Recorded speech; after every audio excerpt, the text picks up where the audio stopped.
C'est l'heure du bilan pour le nouveau gouvernement en place. Ce matin, le président Édouard Fritch et ses ministres ont exposé les actions menées depuis le 16 septembre dernier. Un bilan qui reste mitigé, notamment concernant la relance économique.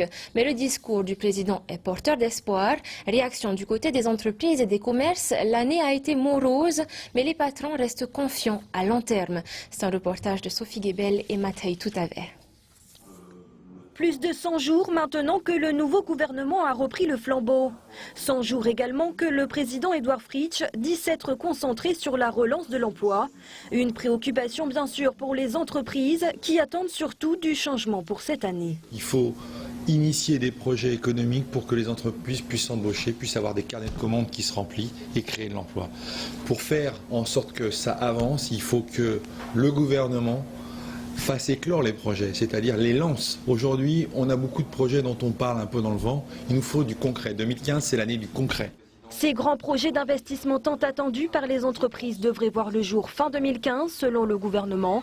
Du côté des commerçants, l'année 2014 a été pire que 2013.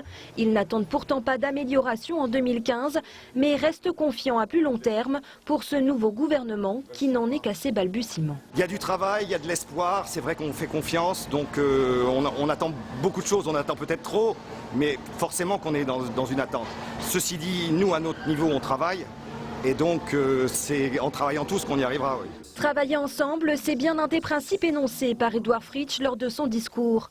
Le gouvernement a annoncé s'entretenir actuellement avec les acteurs sociaux sur le futur plan de relance économique. Il appelle à la confiance. La population attend, bien entendu, de pouvoir, comme à Saint-Thomas, vérifier, non seulement de visu, mais toucher ces réalisations. Ce que nous pouvons dire simplement aujourd'hui, après 3 mois, de fonctionnement de ce gouvernement, c'est ayez confiance dans le travail que nous sommes en train d'accomplir. Nous le faisons grâce aussi au soutien de toute la population. 37 milliards de crédits de paiement sont alloués aux opérations d'investissement en 2015. Peut-être peut-on y voir une année de transition avec les grands travaux qui promettent, selon le gouvernement, une embellie économique. Monsieur le Président Yorana, bonsoir. Vous venez de dresser le bilan de vos 100 jours de mandature avec évidemment plusieurs axes développés, mais parmi vos grands projets, les Polynésiens qui attendent du pays qu'il génère beaucoup d'emplois, les patrons viennent de nous le rappeler justement dans ce reportage. Les Polynésiens, comme je disais, se demandent encore où on sent les grands chantiers annoncés. Je pense évidemment au Mahana Beach, à Timaono ou encore à la ferme à Non, mais bien sûr que le souci qui est le nôtre, et je crois que, comme je le disais pendant mes vœux, autour de nous, dans chaque famille, il y a ce souci de l'emploi. Et nous sommes tous mobilisés sur ce même souci. Je ferai éclore les projets, je ferai tout pour qu'effectivement il y ait du concret pour 2015. En 2015. Et nous avons commencé d'ailleurs à le faire. Et puis, si vous voulez, effectivement au niveau de la consommation, là aussi, il y a une stagnation de la consommation et c'est l'idée. Monsieur le Président, quels projets peuvent aboutir en 2015? Alors, ce que nous allons faire aboutir pour 2015 concerne naturellement, et c'est ce qui est attendu effectivement, les grands projets, mais vous savez que les grands projets ne peuvent pas éclore du jour au lendemain, c'est quand même relativement compliqué de mettre les choses en place. Et je pense que pour la ferme aquacole, il est attendu une ouverture de chantier pour le mois de juillet prochain, donc sur Hao, puisque les autorisations administratives devraient être demandées dès le mois de janvier, là maintenant.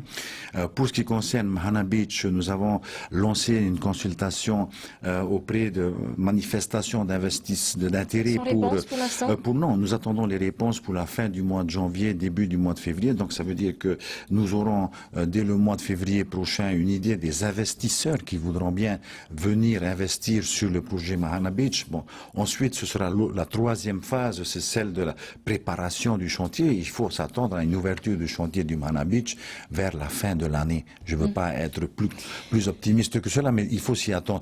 À Timono, nous venons de recevoir encore les responsables de la société qui est intéressée. Il s'agit de Hainan, qui a aussi une compagnie aérienne. Ils ont confirmé leur volonté d'investir investir à Timono. Ça devrait se faire rapidement alors. Ça devrait se faire.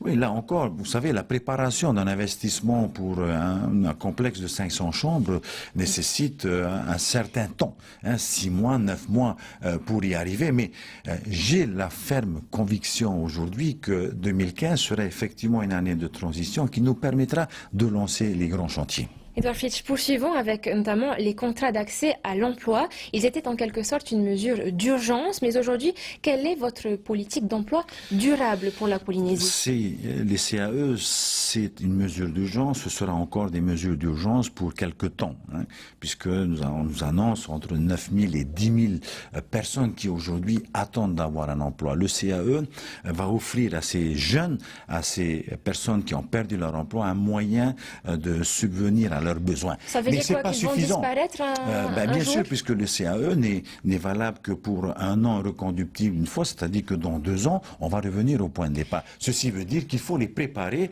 et les CAE, et préparer les entreprises qui les reçoivent à une vision un peu plus lointaine, donc en vue d'un emploi plus pérenne. Justement, comment est-ce qu'on peut peut-être repenser les CAE, parce qu'on connaît très bien les limites du CAE. À FAA, par exemple, plusieurs Polynésiens en CAE n'ont finalement pas trouvé de travail une fois leur contrat terminé, car il manque de formation. Beaucoup, par exemple, ne sont pas capables d'établir un budget prévisionnel. Tout à fait. Il y a des organismes de formation chez nous, je pense à la Chambre de commerce qui aujourd'hui forme par exemple à la comptabilité pour les entreprises. C'est indispensable effectivement, et c'est ce qui manque peut-être dans la conception du CAE que nous avons aujourd'hui, c'est toute cette partie formation. Il faut former les jeunes, il faut rendre ces jeunes employables lorsqu'ils veulent servir une entreprise, et pour ceux qui veulent créer leur propre entreprise, il faut effectivement qu'ils maîtrisent un certain nombre de choses avant. Et la comptabilité fait partie, effectivement, pour un chef d'entreprise, c'est essentiel qu'il sache gérer son entreprise. Mais les structures existent, ce qu'il faut, c'est les accompagner, les orienter vers ces organismes de façon à ce que ces jeunes apprennent à gérer. Parlons foncier à présent. Le foncier est un réel frein au développement économique de la Polynésie. Est-ce que le tribunal foncier verra le jour en 2015? Je crois que l'État a bien compris la problématique du foncier en Polynésie, puisque vous savez que la garde des Sceaux a effectivement accepté le principe de la création du tribunal foncier. Nous aurons notre tribunal foncier en 2015. Je me battrai jusqu'au bout. Aujourd'hui, quelques problèmes restent à régler, comme le logement, par exemple, les locaux qui doivent accueillir le futur tribunal foncier. Le pays va faire une proposition à l'État dans les locaux de l'ancien hôpital Waiami. Donc, lorsque ces parties matérielles seront réglées, lorsque nous aurons vu avec l'État les moyens financiers à mettre en place, je pense effectivement qu'on lèvera un voile sur un problème qui n'a que trop tardé chez nous. Monsieur le Président, avant de continuer avec un sujet social, un mot de politique. Votre gouvernement et la majorité ont-ils pris des bonnes résolutions pour, mieux s'entendre en 2015? En tous les cas, au fond de mon cœur, j'ai pris des bonnes résolutions. Nous allons vraisemblablement nous revoir dans les jours à venir, puisque je vais ouvrir des chantiers importants, en particulier sur le plan social, et nous organiserons donc dans les jours à venir des rencontres entre la majorité et le gouvernement. Le reste, il faut tourner la page. Les affaires en cours de Gaston Floss vous permettent-elles de vous rencontrer? Pour le moment, non, mais enfin, je pense que ça viendra. Edouard Fitch, je propose à présent que l'on continue avec un reportage sur le régime de solidarité. Vous pourrez réagir juste après. À FAA, c'est l'affluence au guichet unique de la mairie. Beaucoup d'administrés viennent renouveler leur carte CPS pour pouvoir bénéficier des remboursements des frais médicaux ou de leurs allocations. Une aide d'une très grande importance. Voyez ce reportage. Au guichet unique de la mairie de FAA, il faut savoir être patient pour renouveler sa carte CPS. J'ai travaillé l'année dernière, formation. C'est important, c'est pour moi, à cas où je tombais malade, des trucs comme ça, obligé de faire la carte CPS. Là, il de m'expliquer comment je vais faire tous mes dossiers, tout, ben, c'est bon. Si par exemple je vais à l'hôpital, je me fais hospitaliser, je n'ai pas cette carte-là, ben, ça va me coûter très cher. On a plus d'une centaine de dossiers qui ont été enregistrés déjà. Donc, depuis hier. 4300 en 2011 contre plus de 3800 l'an dernier. Le nombre d'administrés inscrits au RSPF diminue progressivement dans la commune de FAA. À mon avis, c'est sûrement avec les projets d'insertion que la commune et le territoire met en place, comme les formations apiculture, agriculture, les CAE, les CDL. Près de 1000 personnes sont attendues chaque mois pour renouveler leur carte verte. La date limite pour le faire est fixée au 31 mars 2015. Si vous n'avez pas respecté ces délais, vous perdrez alors vos droits pour l'année. Impérativement, il faut qu'ils viennent renouveler leur carte à partir du mois de janvier jusqu'au 31 mars. Passé ce délai, ils sont obligés de refaire tout le dossier, ce qui veut dire revenir avec la carte d'identité, les actes de naissance, la facture d'été, les 3 derniers relevés de compte bancaire. L'an dernier, la Caisse de prévoyance sociale enregistrait plus de 71 800 Polynésiens inscrits au régime de solidarité de Polynésie française, soit près de 3 000 en moins par rapport à 2013. Monsieur le Président, puisque l'on parle du régime de solidarité, le retour de l'État au financement du RSPF mettra-t-il fin, selon vous, au déficit de la Caisse de prévoyance sociale, ou pensez-vous qu'il est nécessaire de réformer le système de la PSG? La première question, c'est non. Effectivement, il faudra que nous participions tous, puisque c'est le pays qui mettra encore de l'argent au fond du RSPF pour équilibrer les comptes en fin d'année. Et sur le second point, oui, il faut, et je vais ouvrir à la fin du mois de janvier, donc les chantiers de réforme de notre protection sociale généralisée. Aujourd'hui, il est plus qu'indispensable. Nous aurions dû déjà faire un point de situation sur la PSG et là, donc, on va réouvrir les discussions. Non, on va pas réfléchir. On en a dit tout à l'heure, action. Donc, on va plus réfléchir, mais on va réunir les acteurs sociaux, les syndicats, le patronat. Nous allons réunir les professions médicales et discuter par thème. On discutera de la maladie, nous discuterons du financement, nous discuterons du handicap, etc. Donc, il faut s'atteler au problème de cette PSG qui aujourd'hui est bien malade. Justement, les syndicats salariés et retraités veulent un financement plus équitable, sinon ils manifesteront.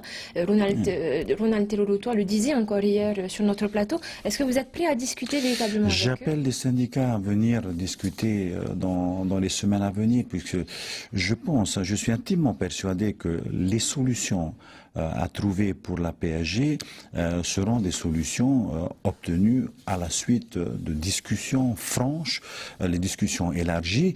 Naturellement, le pays prendra ses responsabilités, mais il faut que les acteurs sociaux comprennent que c'est ensemble que nous trouverons la solution.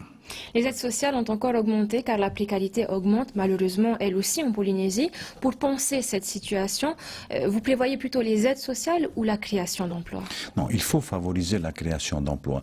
La création d'emplois va nous aider à résoudre le problème du RSPF en grande partie, puisque ces gens, lorsqu'ils auront un emploi, sortiront du régime du RSPF. C'est la priorité. Mais il est vrai aussi que nous ne pouvons pas laisser les familles souffrir aujourd'hui comme elles souffrent. Je sais qu'il y a des familles qui ne mangent pas aujourd'hui dans notre pays. C'est inquiétant et c'est difficile à accepter. Donc il nous faut développer un peu plus les aides sociales à ces familles, venir à leur secours.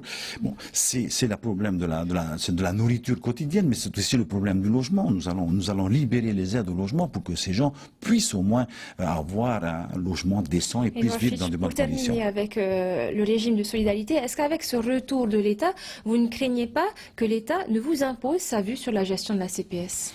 Moi, je vous aurais donné de l'argent, je vous aurais imposé des conditions. Vous êtes prêt donc à accepter... Bien sûr qu'il faut accepter.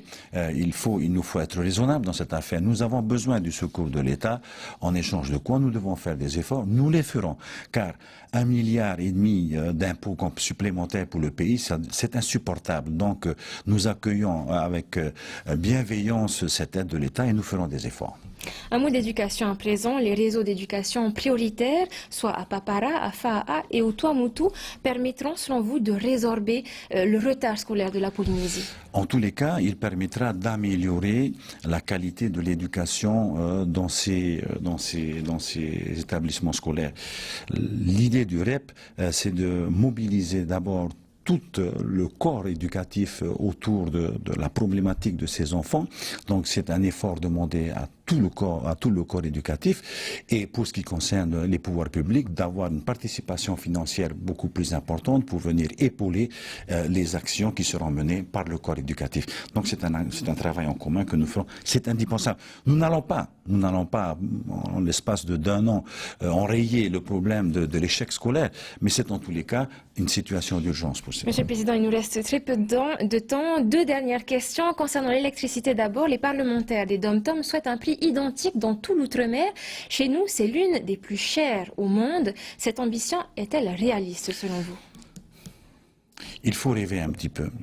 Et nos députés, comme nos sénateurs actuellement, travaillent à Paris pour que ces mesures qui sont prises au niveau national et surtout au niveau des départements d'outre-mer puissent être élargies à la Polynésie française et aux collectivités du Pacifique. C'est un rêve, mais qui devrait être une réalité, car nous sommes des Français comme tous les autres et nous devrions bénéficier. Très vite, vous partez demain en mission aux Australes. Dites-nous quels sont les grands travaux que vous prévoyez de réaliser là-bas durant 2015. Nous avons prévu un certain nombre de travaux comme la construction d'un abri au niveau du quai de Rapa. Nous devons mettre à tout prix en route le centre d'enfouissement technique pour les ordures ménagères de la commune de Rapa. Et puis il y a toute une série de problèmes qui sont soulevés par le maire. Donc nous allons sur le terrain avec les ministres et nous profitons du bateau qui va faire le transport scolaire. C'est-à-dire que nous allons pas, comme on entend dire, faire de dépenses excessives pour cela, profiter de ce bateau pour visiter la commune de Rapa. Merci bien. Merci d'avoir répondu à nos questions ce soir.